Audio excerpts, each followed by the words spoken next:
Alam po ninyo ang isa po sa nakapagtataka, despite na pagiging superpower ng Amerika, ito pong age natin, church age ka na po natin, no? Wala po siya sa aklat ng Revelation. Just being not named there or any passages or any hints, even a single hint. Because those hints that those people are insisting na nandun ang Amerika, like yung Babylon, yung mga ganyan, it's not America, but alam natin na yun ay tumutukol dun sa isang bansa sa Europa. Hindi po yun Amerika. So tingnan po natin why it is not named in Revelation and what lies ahead. Okay? Pero meron tayong important note. The United States is never named explicitly in the book of Revelation or any biblical prophecy. What follows are widely accepted reasons. Ayan, widely accepted reasons. Inaral po ang mga ito. Why? Plus that Scripture says about its future, rooted in God's unchanging truth, not guesswork. Okay? O, number 1 na po tayo. Kasi, number 1, prophecy centers on Israel, not on superpowers. You know that America is a superpower right now, right? Pero ang propesiya nakasentro sa bayang pinili ng Diyos at hindi nagbabago ang Diyos, no? Ito ay ang Israel. God's end-time focus is His covenant people, Israel, and the fulfillment of His redemptive plan, not on which nation is strongest at any moment. Ibig sabihin sa panahon ngayon, Revelation revolves around Jerusalem, tama po naman, the temple, and the faith of Jacob's trouble, not far of nations that do not take center stage in that story. I totally agree. Basahin natin ang Jeremiah chapter 30 verse 7 sa salin ng NIV. How awful that day will be. No other will be like it. It will be a time of trouble for Jacob. It in tribulation. For he will be saved out of it. Alam ninyo, ang tribulation, kung titignan po natin mabuti, ayon sa antas na rin po ng tinatawag na pag-ibig ng Diyos sa Israel. Ano? Dahil ito po ay talaga po namang mangyayari para po sa Israel. Inuulit-ulit ko, the tribulation is for Israel. Basahin natin ang aklat ng Romans 11:29. God's gifts and His call are irrevocable. Kaya pag sinabi ng bansang pinili ang Israel, hindi po marirevoke yan. Hindi mababawi. Kaya yung replacement theology, it's not true. Ano po? Sa ngayon, ang focus ng Panginoong Hesus, ang church niya, pero pag na-rapture na, balik ang focus sa Israel. Number 2, all nations stand together. No special exemption. Because ang God is not a God of favoritism, pero God of covenant siya. Revelation speaks of all nations, not just one or two. Revelation speaks of all nations, not just one or two. America is included in the nations with capital S. It's a plural that face testing, judgment, or blessing, just not singled out by name. Scripture does not list every country. It lays out principles that apply for everyone. Revelation 15:4. Who will not fear you, Lord, and bring you glory to your name? For you alone are holy. All nations will come and worship before you, for your righteous acts have been revealed. Matthew 25:32. All the nations will be gathered before Him. Ito yung sinasabi ko. And He will separate the people one from another as a shepherd separates the sheep from the goats.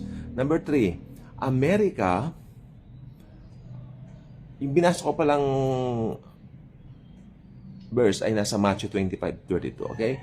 Okay, number 3 na po tayo. America may be part of larger global systems. Many believe the U.S. will merge into or align with the revived Roman system, global governance, or the Beast Coalition. I believe in that, described in Revelation. So it is not named separately. What matters is not one nation's identity, but whose authority it ultimately bows to. Revelation 17:12-13. The 10 horns you saw are 10 kings who have not yet received a kingdom, but who for 1 hour will receive authority as kings along with the beast. They have one purpose and will give their power and authority to the beast. Daniel 7:23. The fourth beast is a fourth kingdom that will appear on earth, different from all the kingdoms. Makinig po mabuti. It will devour the whole earth, trample it down, and crush it. Okay? Will are different from all the kingdoms. And I believe that yan po talaga yung sistema ng Antikristo. 4. Silence may mean influence. Fades before the end. Silence may mean influence. Fades before the end. Ma-influensya ngayon, pero bago dumating yung tribulation, nawala na yung influensya niya. Maaring ganun daw ang nangyari sa Amerika. Kaya tingnan natin. Some teachers note that if America remains a lone superpower until the very end, we might expect it to be named. Its absence could indicate that before the final tribulation, its global standing, strength, or unity will decline. So it no longer shapes the climax of end-time events. So, during that time, bago dumating ang tribulation, hindi na makapangyarihan ng Amerika. Parang isa yan sa mga tsuri. Psalm 75:7, It is God who judges. He brings one down, He exalts another. I'm very agree. Isaiah 2:11-12. The eyes of the arrogant will be humbled and human pride brought low. The Lord alone will be exalted in that day. For the day of the Lord Almighty will be against all the proud and haughty, against all that is exalted, and they will be brought low. Very true. Okay, last point po natin. Last point, number 5. America's future depends on its response to God. No specific fate is written for America by name, but general Bible promises apply. If it turns from God, it will face shaking. If it blesses Israel and upholds truth, it will be blessed. The final outcome rests not on prophecy alone, but on repentance and faith. Pero ako, I believe po, yung final outcome rests not on prophecy alone, but on faith in Jesus Christ alone. Okay? Genesis 12:3, I will bless those who bless you, and whoever curses you, I will curse, and all peoples on earth will be blessed through you. Ito po, ang konteksto po nito si Abraham. Si Abraham lang pong kinakausap dito.